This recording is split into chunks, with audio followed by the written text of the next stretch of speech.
me, for my children. They're incredibly, incredibly comfortable. They breathe. They do not feel heavy on you. They're terrific sheets. BullandBranch.com. There's a reason that 3 ex-presidents and Bill Clinton's lovers apparently use Bull and Branch sheets. You can check them out over at BullandBranch.com. BullandBranch.com. And right now, they sell for about half the price of normal expensive retail sheets with the markup. There's no markup with Bull and Branch. You will love them, and you can try them free for, well, you can try them for 30 days and see for yourself. And if you don't like them, then you can return them for a full refund. So essentially, you get to try them for free. Go to BullandBranch.com today, and you'll get $50 off your first set of sheets, plus free shipping when you use that promo code Ben. You buy the sheets, you bring them home, try them for 30 days, see if you like them. I promise you're going to love them. There's no way you're going to want to return them. You're going to want to buy extra sets. It's $50 off plus free shipping right now at BullandBranch.com, BOLLN branch.com, promo code Ben. Again, use that promo code Ben, get that $50 off your first set of sheets right now. And again, use promo code Ben also so that they know that we sent you and they continue to advertise with the #1 podcast in news and media. Oh, yeah.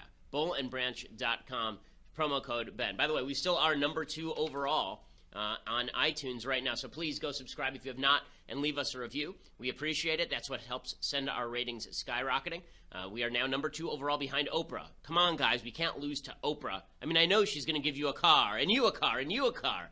We're not going to give you a car, but we will give you the satisfaction of having defeated Oprah if we eventually take over the #1 slot. So go ahead and check that out. Okay, so on to the situation over at Google. So last night, Google decided that they had to fire their employee, the evil, evil employee who suggested in a memo that Google was leftist and closed-minded, which is weird since if you don't want to prove that you're leftist and closed-minded, perhaps you shouldn't fire the guy who says you're leftist and closed-minded.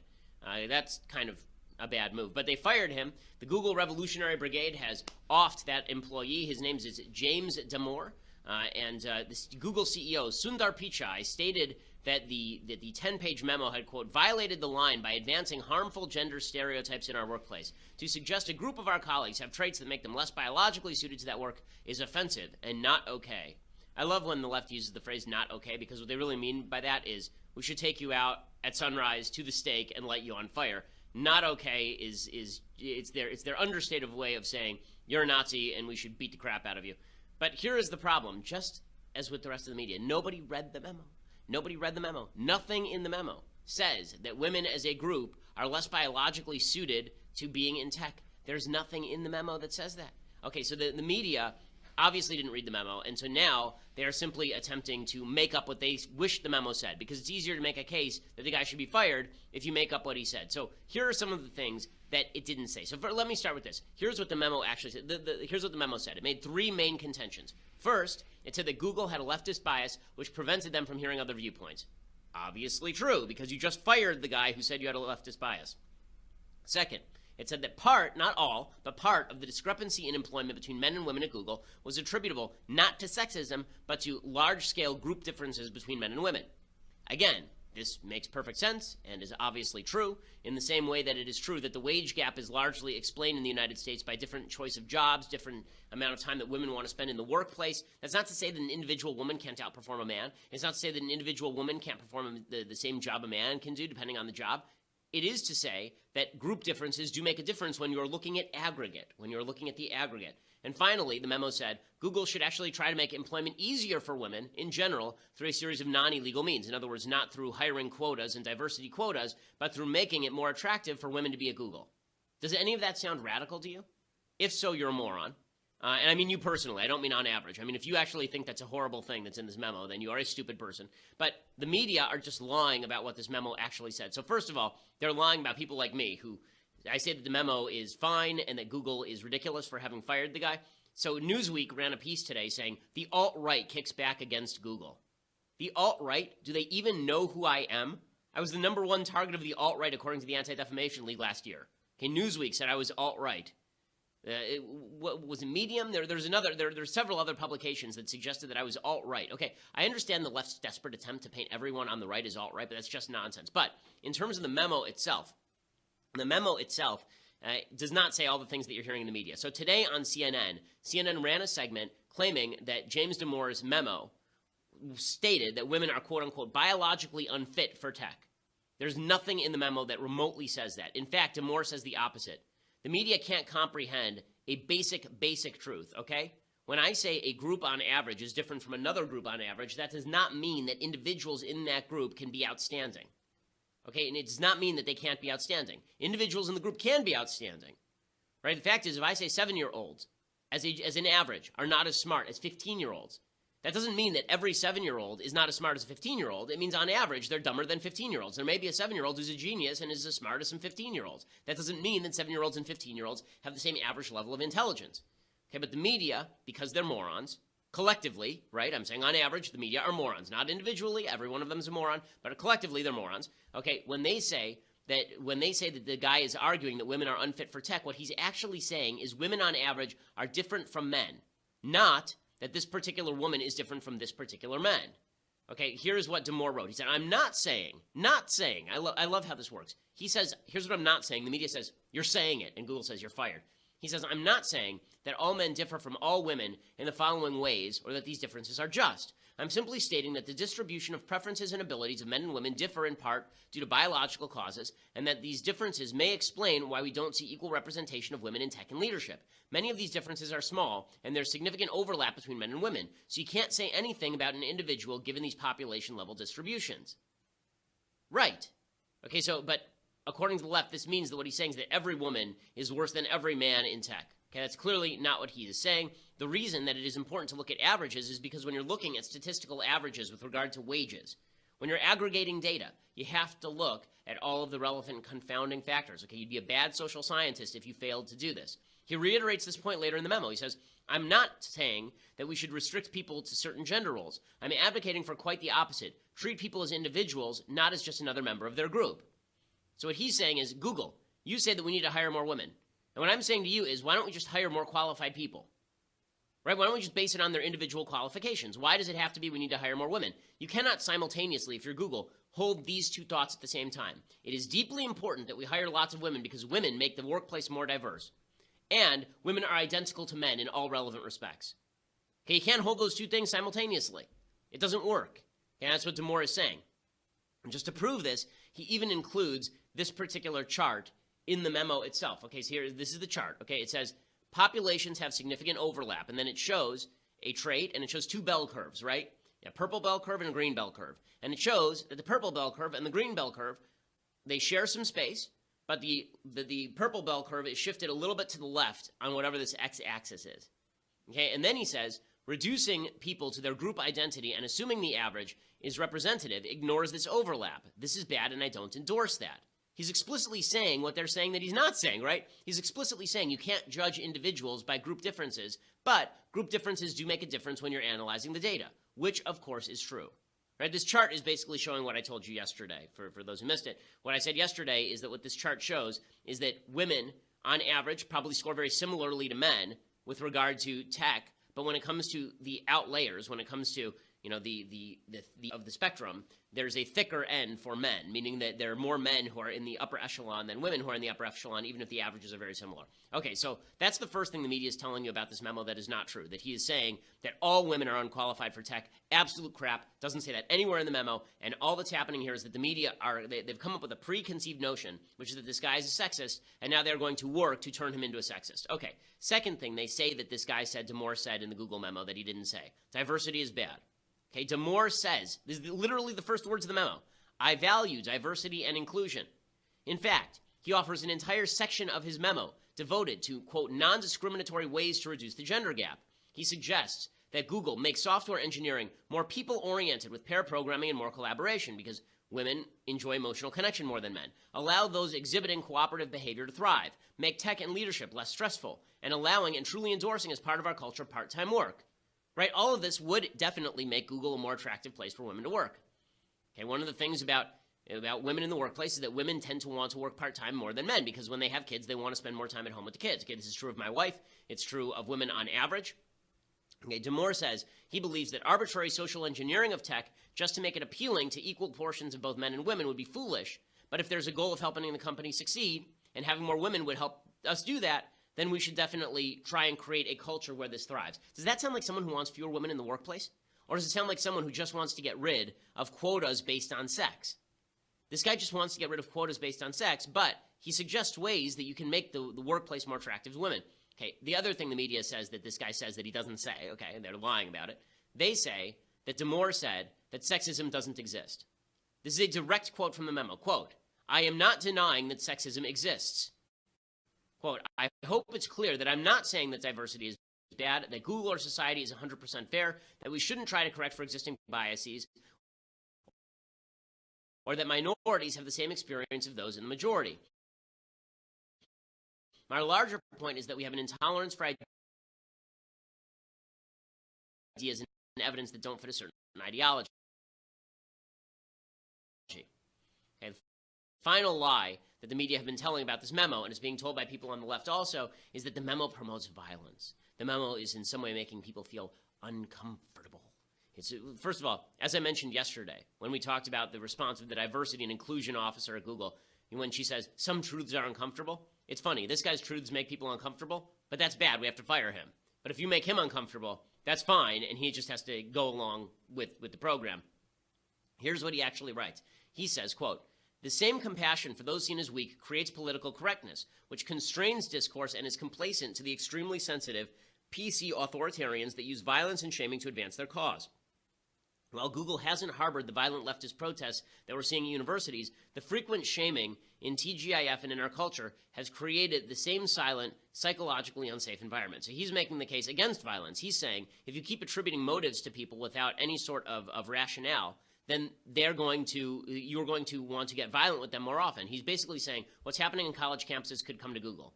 And it has come to Google. Now, there are a bunch of funny things about this particular story that are truly incredible. First of all, he is saying that he probably will file some sort of lawsuit against Google on the basis that they terminated him wrongly. Now, it's an at-will state. California is an at-will state. I believe in at-will employment. I don't think employers should have to hire him. I don't think he has a right to be employed by Google. But what he's saying is that he was actually whistleblowing on illegal activity happening inside Google, discriminatory activity happening inside Google, and they can't fire him for whistleblowing, which is a smart legal angle. Okay, so this is an amazing follow-up story, this amazing follow-on story. Okay, you ready for this? I love this so much. So, the entire claim by Google was, how dare you say that women are unsuited for tech? He never said that. How dare you say that women on average are more emotional? That's terrible. You can't say that women on average are more emotional. Direct quote from NPR Today. Quote, "A senior software engineer reportedly has been fired by Google after a memo he wrote criticizing diversity initiatives was leaked and sparked protests on social media. Another software engineer who used to work for Google, Kelly Ellis, says some women who still work at the company stayed home on Monday because the memo made them, quote, uncomfortable going back to work." So, your entire case is that women are no different from men in their emotional state, that women are no different from men on average, and yet, when a memo comes out about the differences between women and men, women stay home for emotional reasons. This entire story was created to make conservatives look good. I mean, it's truly incredible. Like, if you want to prove him right on every score, that women are different from men on average, that Google has a leftist bias and they kill everyone who gets in their way, all you have to do is this story makes it clear that all of this is true. It's just amazing stuff. Okay, before I go any further, and I want to talk about how this sort of mentality is now infusing all of society and dividing us from one another, I first want to say thank you to our sponsors over at the USCCA. So, after 2 years, just the other day, an Army vet was finally acquitted of homicide charges after a jury found his use of deadly force to be justified under Colorado's Castle Doctrine. The Castle Doctrine is the law that says if someone invades your house, then you can defend your property and your life. Now, let me tell you the story, because once you hear the story, you'll be surprised this ever went to trial. Sergeant Michael Galvin is a 12-year Army vet, and he shot an intruder in 2015 after the intruder lunged at him. So why did it go to trial? Because left-wingers say that Sergeant Galvin didn't have the right to defend himself because the intruder was in his garage, not his home, so the Castle Doctrine didn't apply. So he's just in his garage. Okay, can you believe that? Now, we already know that we cannot rely on the screwed-up legal system to ever get it right. In this case, it cost Sergeant Galvin a lot of time and money to prove his innocence just for following the law. That's why you need the USCCA. The USCCA believes everyone has the right to protect themselves no matter where they are, which is why they want to give you a chance to win a brand new gun when you activate your USCCA membership before midnight tonight. Visit defendmyfamilynow.com, defendmyfamilynow.com to enter. That's defendmyfamilynow.com. They help you in case you have to shoot somebody or shoot at somebody. They help you through the legal process. They ensure that you're not going to lose your livelihood and lose your life in court. That's what DefendMyFamilyNow.com is for. Plus, you have that chance to win a brand new gun when you activate that USCCA membership. Again, DefendMyFamilyNow.com. You owe it to yourself and your family to go over to USCCA and check it out. DefendMyFamilyNow.com. Okay, so this is not the only story about corporate attempts to crack down on the right. Unfortunately, this is becoming more and more common. We saw just a couple of days ago, we talked about the story with Lena Dunham trying to out a couple of American Airlines employees who were supposedly talking about how the push for transgender children is really despicable. The push to push children into transgenderism is gross, and they wouldn't involve themselves in it. And Lena Dunham tweeted it out, and American Airlines tried to crack down on the employees, and they found out that Lena Dunham is a pathological liar because that's what she is. And it's just another demonstration that for the left, free speech only applies to them. It doesn't apply to anyone else. Again, Google has the right to fire anyone. American Airlines has the right to fire anyone it wants. But if we can't live in a society where we acknowledge that differences of view generally do not mean that you should be fired, then then it's going to be very hard to live in this society. Now, I will say there's an exception, okay? If somebody who's left-wing comes to work at Daily Wire and then they start promulgating left-wing views, I think that that's perfectly within bounds for me to say, you don't represent our company, you got to go. But Google is not about right-left. Google's entire company is based around the idea of information being shared among lots of people. Well, just because they don't like the information that's being shared, that doesn't mean that you can just dump people, especially because we're not even talking about, in this case, a guy actually writing a memo saying women shouldn't be working at Google, right? I mean, there you could at least say, hey, this creates a hostile work environment. There's nothing in the memo that creates a hostile work environment. They just went over their skis and suggested that that's what was happening so that they could fire the guy. But there is this tendency now to infuse every aspect of American life with politics. So another aspect of this, there's this new push for Colin Kaepernick in the NFL. So as we talked about, Colin Kaepernick was a very crappy quarterback the last couple of years. He was the worst-rated quarterback in the NFL last year. He was demoted so that he was playing behind some other garbage quarterback for the San Francisco 49ers, and finally he was let go. And the popular media line has been that Colin Kaepernick was let go because he knelt for the national anthem, not because he's a crappy garbage quarterback. So now the Dolphins, the Miami Dolphins, their quarterback, a guy named Ryan Tannenbaum, I believe, he's injured, and they had to pick up another quarterback. So they picked up Jay Cutler. Okay, Jay Cutler, I'm a Chicago Bears fan. Jay Cutler is the most disappointing quarterback in Chicago Bears history. He came in with this stellar reputation for having a gun of an arm, which he does, but he was not a good decision maker in the pocket, and so he threw lots of interceptions. That said, he was sort of a middling quarterback in terms of QBR, in terms of quarterback rating. He was not like on the very low end of the spectrum. He was not the best quarterback in the league, but he certainly was not Colin Kaepernick quality bad. The Dolphins picked him up, and naturally, the media are now suggesting that the NFL must force some team to take Colin Kaepernick. Here is Shannon Sharp over at Fox Sports 1 making this case. Shannon, is this a good move or a bad move by the Dolphins? It's a bad move.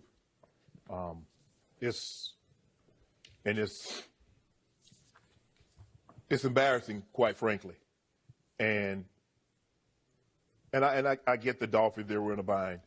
Tannehill goes down with the knee injury, the severity. It seems to be as more news trickles out, there's a great chance that he's probably going to be done for the entire season. So I get it. So I'm just trying to figure: did Jay Cutler call all 32 teams and say, if somebody goes down, I'm willing to come out of retirement?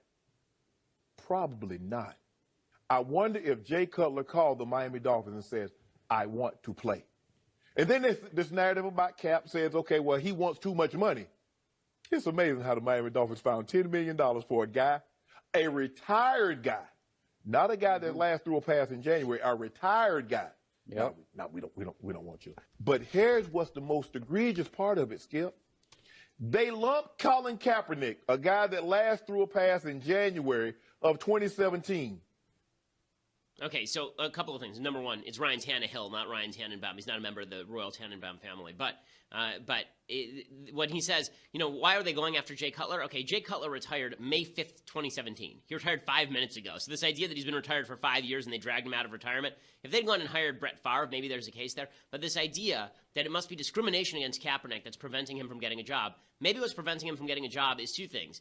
He creates a backlash among the fan base. And two, he's a really crappy quarterback. But Sharp is not the only person who's saying that politics ought to infuse the gridiron. Stephen A. Smith is saying the same thing, saying the NFL should actually cram down on teams. They should find some team to cram down Kaepernick on. I believe that there's going to be an uproar, an uprising to some degree, and I think that the NFL is going to feel compelled to make sure that this man has a job. Yes, you have the naysayers and the detractors, and you certainly understand that there are no African-American owners in the sport of the National Football League, that a vast majority of them are white, as opposed to Shad Khan, who's in Jacksonville, and he's Pakistan. I think I remember him being Pakistani rather. So when you take that into consideration, it looks daunting, but nevertheless, I do believe there's a whole bunch of people out there who are in support of Colin Kaepernick. As this continues to transpire, where scrubs are being picked before him, you're going to see an uproar and potentially an uprising. That's not something that the NFL is going to want. That's not going to be good for business. And I think ultimately somebody's going to capitulate. Okay, so again, it's bad for business for the NFL to ban him. Okay, they did the same thing, I remember, with Michael Sam, who was a seventh-round draft pick by the NFL. Apparently, the heads of the NFL called up all of the various NFL teams, and they said, you need to pick Michael Sam. We need to get him on the field. We need to have him signed by a team because he was openly gay and came out right before the draft and was on the cover of Sports Illustrated. And so it was impossible that the NFL wouldn't engage in this. Again, it's hilarious to watch the left spin itself in circles over dictating to private businesses what they can and must do. Okay, so according to the left, it is a must to force a religious baker to cater a gay wedding. Must happen, okay? The government must force that. Also, the same people will say that Google must fire somebody who disagrees with them. So you understand? Religious people must cater to people with whom they disagree, but Google must fire people with whom they disagree.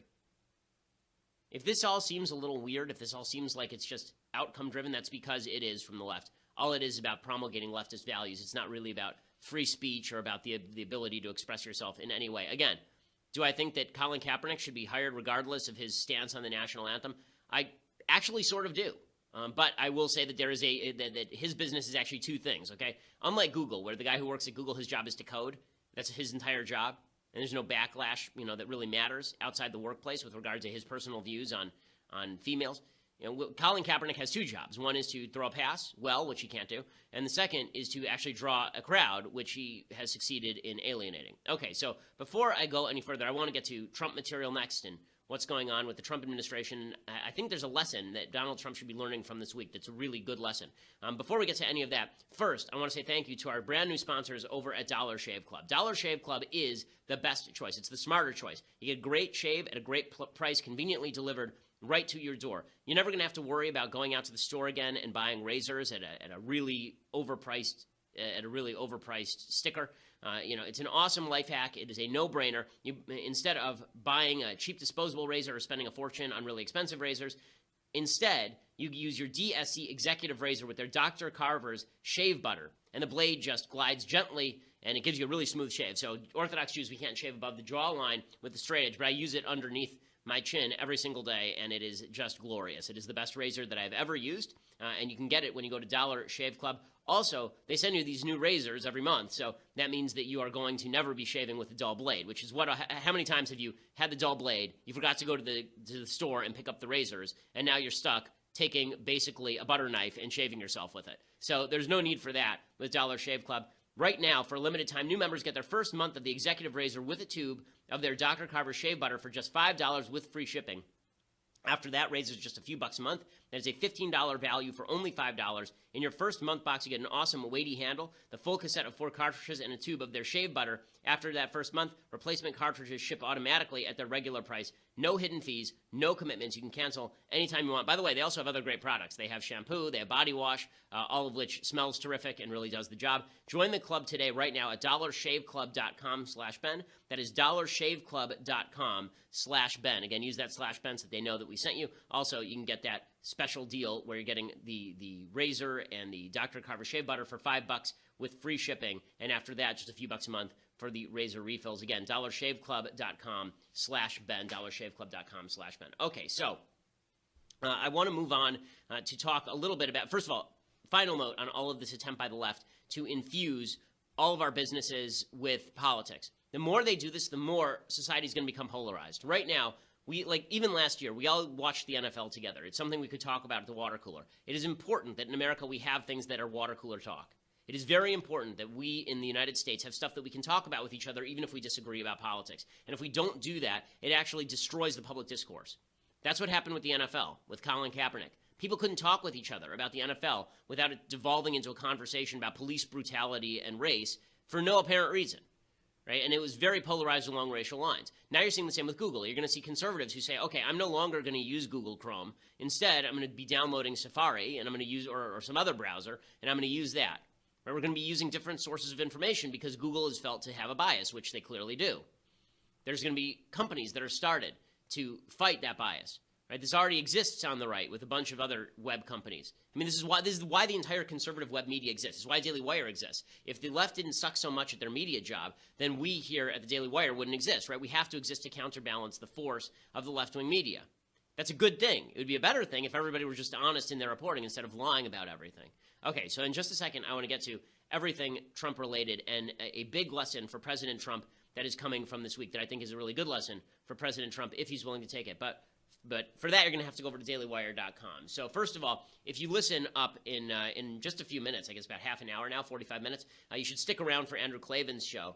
If you subscribe to dailywire.com at $9.99 a month, you can watch that entire thing live. You can watch our show live. It's not just an audio show. It is a video show, and you can watch it at dailywire.com. Andrew Klavan's show starts live at 10:15 Pacific time. Michael Knowles' show starts live at, I think, 12:30 today Pacific time. So we have a lot of content for you over at Daily Wire. You can be part of the mailbag. You can't be part of the mailbag and get your life's questions answered without being part of the Daily Wire team. So $9.99 a month gets you that, plus the website for free. Make sure, by the way, you check out both Knowles' podcast and Klavan's podcast regardless, even if you don't get the subscription. Or for $99, you can get this greatest of tumblers, right? You get the annual subscription, all of the things I just mentioned, plus the leftist tiers, hot or cold, Daily Wire tumbler, glory be. I mean, it is just fantastic. In fact, I just got this letter I want to read you about this legendary tumbler because it's hilarious and it just came in literally 32 minutes ago. Quote, "The stories I have heard about this fine piece of art, forged in Valhalla by the hammer of Thor, the one tumbler to rule them all, are enough to desire to have one of my own. I will place it over my fireplace, praise it, show my children and grandchildren as a symbol of an everlasting fight between good and evil, and eventually, when my eyes close for the last time, I'll have my ashes poured into this greatest of all containers to be one with it for all eternity." Okay, I just have to thank Michal for that wonderful description of the tumbler. I couldn't have said it better myself. You get that for just $99. That's amazing, right? I mean, for $99, you get everything plus this tumbler in which you can one day put your ashes. So it's pretty incredible. Check that out over at dailywire.com, or you want to listen later, go over to iTunes or SoundCloud. We are currently, as I say, the #1 news and politics podcast in the United States. We are #2 overall in the United States on iTunes. So make sure that you leave us a review and subscribe. If you do it fast, we can overtake Oprah, people. Let's do this thing. Let's make it happen. Go check it out, dailywire.com, or check us out later at iTunes or SoundCloud. We are the largest conservative podcast in the nation.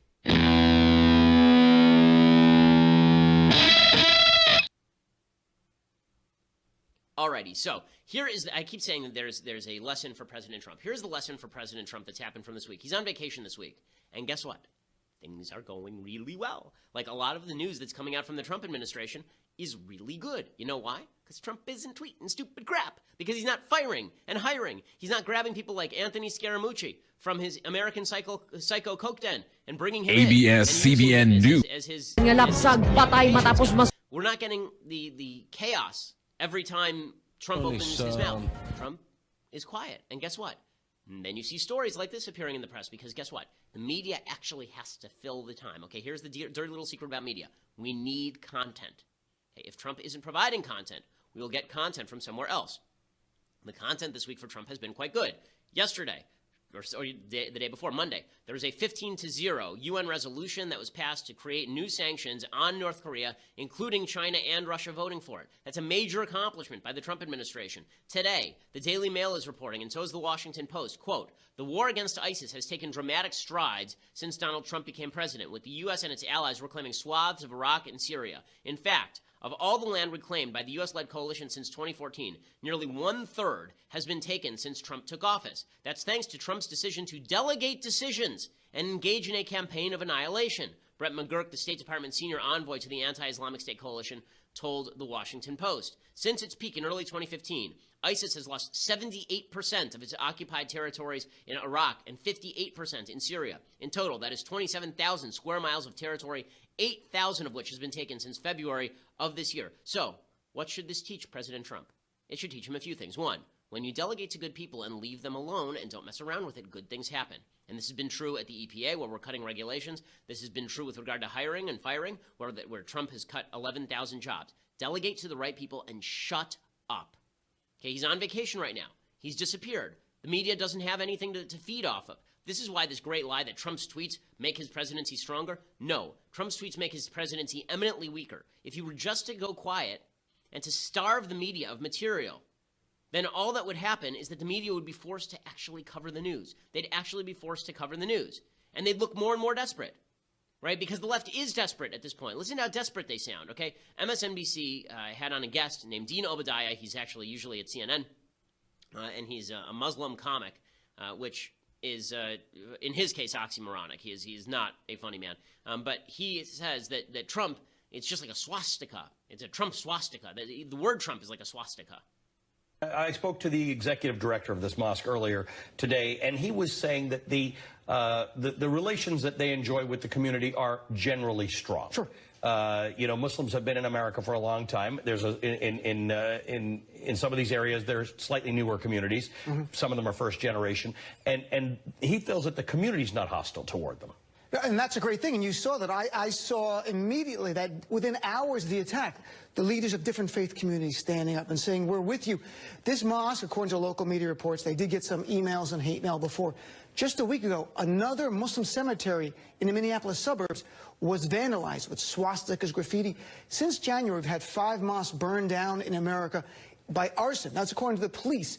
We've had swastikas written on mosques. We've had the word Trump painted on mosques in New Jersey, Iowa, and New York. For some, the word Trump is becoming a modern-day swastika. For some?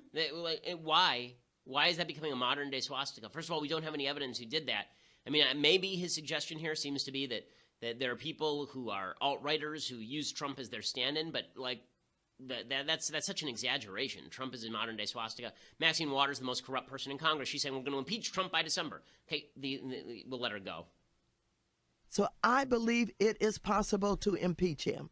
How long is it going to take? I don't know, but I give it to about December. December, and I that's think soon. Okay. I give it to December. Okay, so that's not going to happen, but the left is so crazy that this is what they're promulgating. And you know what makes them sound crazy? When nothing's happening.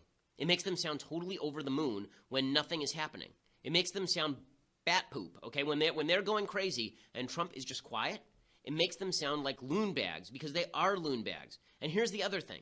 All the divisions on the right regarding Trump, they go away when Trump does good things and when the left is crazy, okay? These are the things that unify the right. If you want a unified right, what you want is Trump to do positive things, and you want the left to continue acting the way that they're acting at places like Google, shutting down debate, making people on the right, making moderates feel threatened, right? That helps the right. That unifies the right. Then you don't have to do the whole Trump as litmus test. Now, Laura Ingraham was hosting for Tucker Carlson last night, and listen to her dividing conservatives amongst themselves on the issue of Trump. Do you know what a liberal's idea of Armageddon is? No, it's not a nuclear North Korea, but a successful Trump presidency. Do you know what the never-Trump Republicans on Capitol Hill fear the most? No, it's not ISIS, and it's not a 5,000-point drop in the Dow, but a successful Trump presidency. Okay, so that last statement is the one that's really dumb, okay? This idea that never-Trump Republicans are looking for Trump to fail. That's what they fear is Trump's success. No, what they fear is losing their seats. And they fear losing their seats if Trump continues to do silly things. So, again, Mr. President, take a note from this week. You're having a really good week, okay? This week has been great for you thus far. I understand it's only Tuesday, but it's been a great week, okay? That's better than it's been in the past couple of weeks, okay? So you ended last week on a relatively high note. Now, the first couple of days have gone great. Why? Because you were quiet. Just be quiet, okay? And everyone will unify around the good policies your administration pushes and around the idiocy of the left. You can create another victorious coalition around those two things. You're going to break the coalition if you decide that you have to meddle, create chaos, jabber, be the center of attention. All those things need to stop. If you stop that, every day can be like today.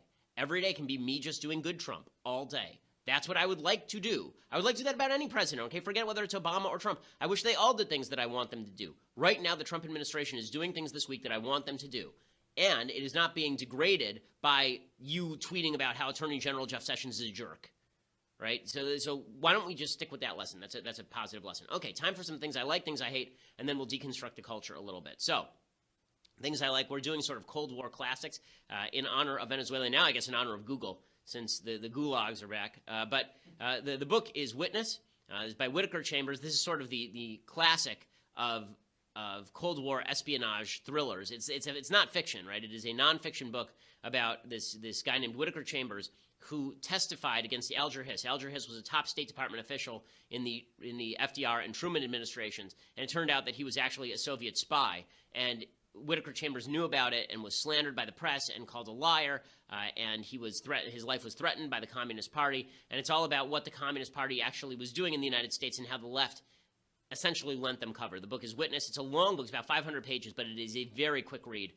It is very well written. Whittaker Chambers is a terrific writer. Witness, you can check that out over at Amazon.com. Okay, other things that I like. So I have to say that I love this so much. So Royal Dutch Airlines, as I said before, I don't see the need for corporations to politicize themselves, but they all seem to feel the need to make everything political now, which irritates me because I just want to fly my airline. I don't want to hear about gay propaganda or transgender propaganda. I just want to fly my airline. So this is what Royal Dutch Airlines tweeted out yesterday.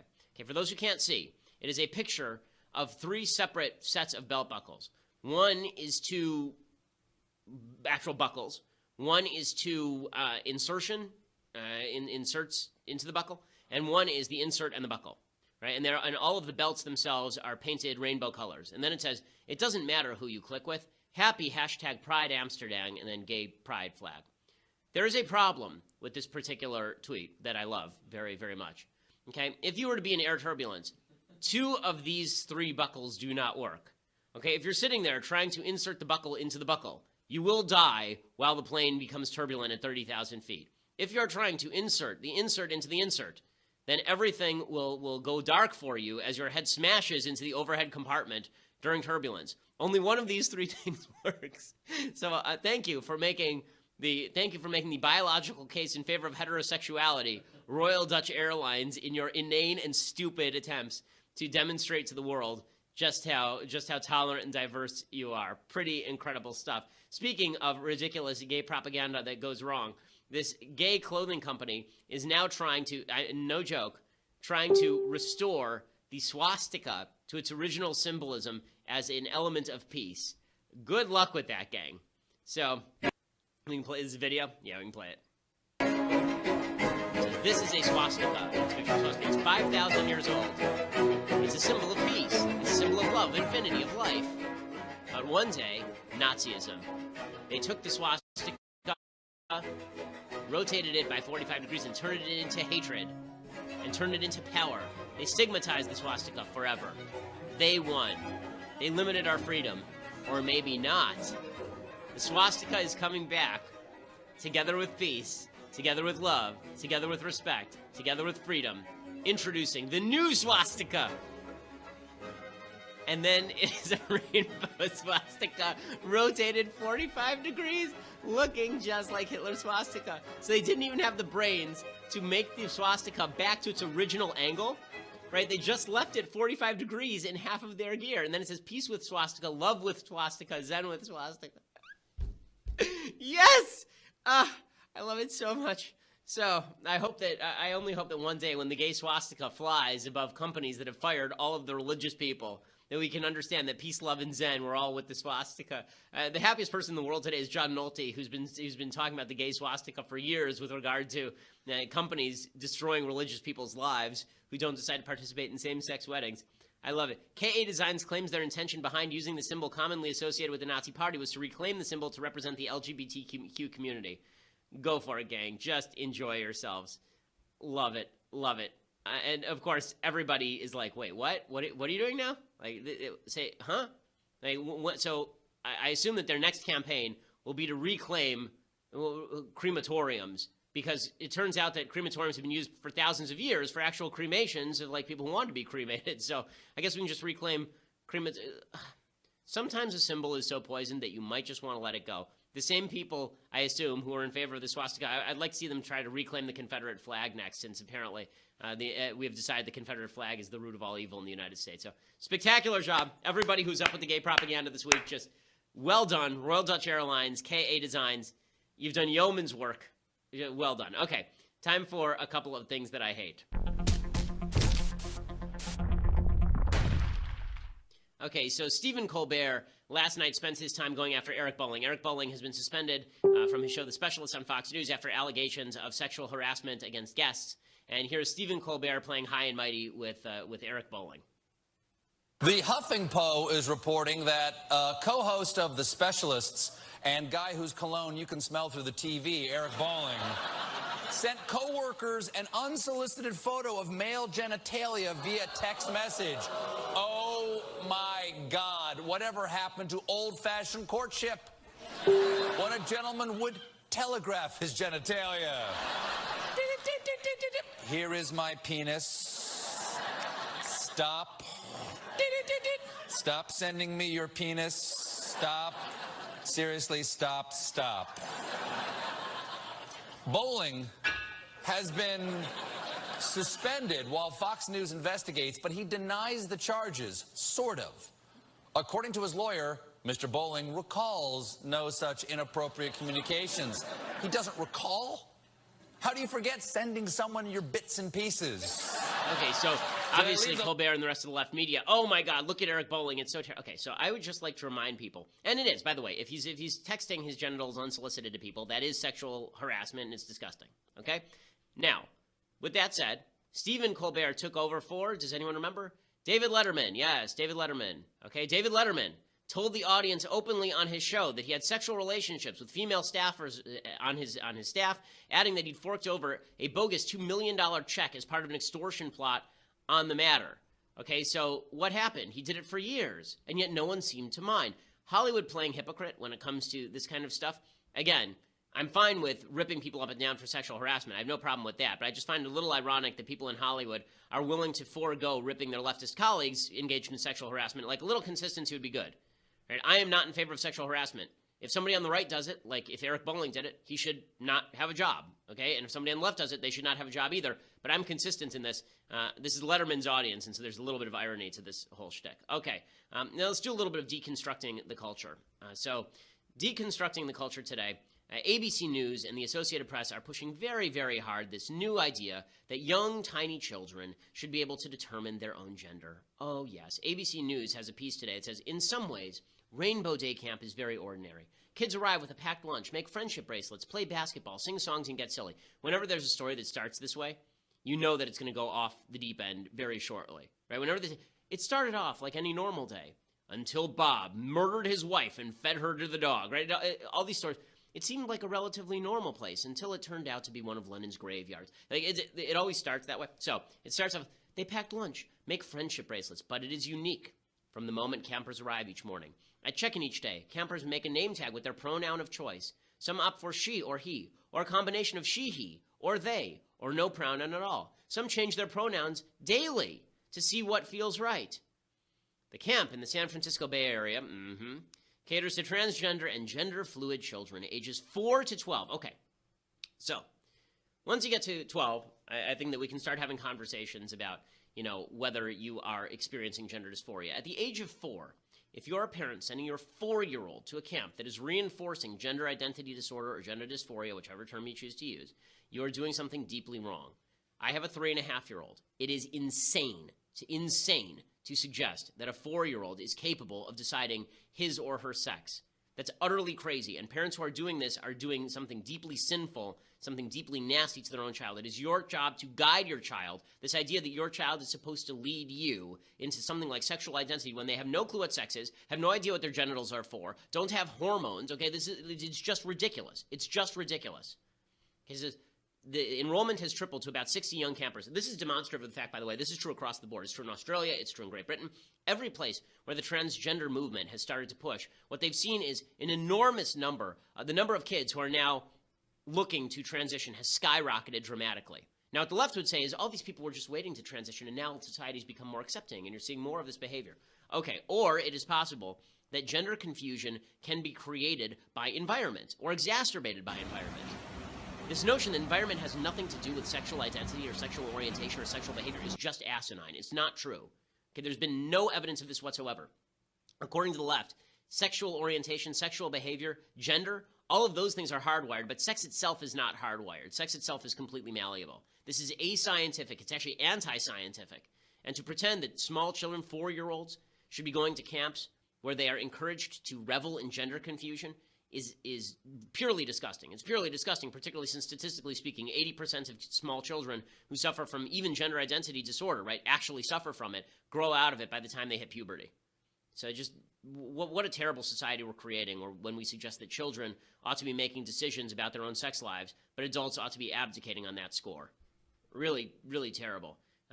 The article continues to talk about a 6-year-old Gracie Maxwell was dancing in the sunshine as a Miley Cyrus song blasted from outdoor speakers. The freckled, blue-eyed blonde wore her hair in a braid on one side.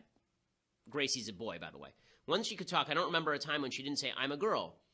It said her mother, Molly Maxwell, who still trips over pronouns but tries to stick to she. Then it grew in intensity. "I'm a sister. I'm a daughter. I'm a princess." We would argue with her. She was confused. We were confused. Living in liberal-minded Bay Area made it easier. The Maxwells found a transgender playgroup, sought specialists, and at 4-year-old let Gracie grow her hair, dress as a girl, and eventually change her name.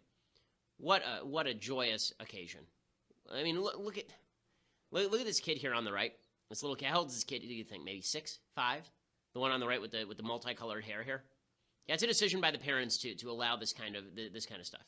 It's a decision by the parents to revel in this kind of stuff and make themselves feel better as parents of this kind of stuff. Listen, I wouldn't want to be a parent who has a kid who has to deal with gender dysphoria or gender identity disorder. But for me to abdicate the decision to the 4-year-old is just, it's non-adult, okay? It's anti-adult, and it's anti-civilization.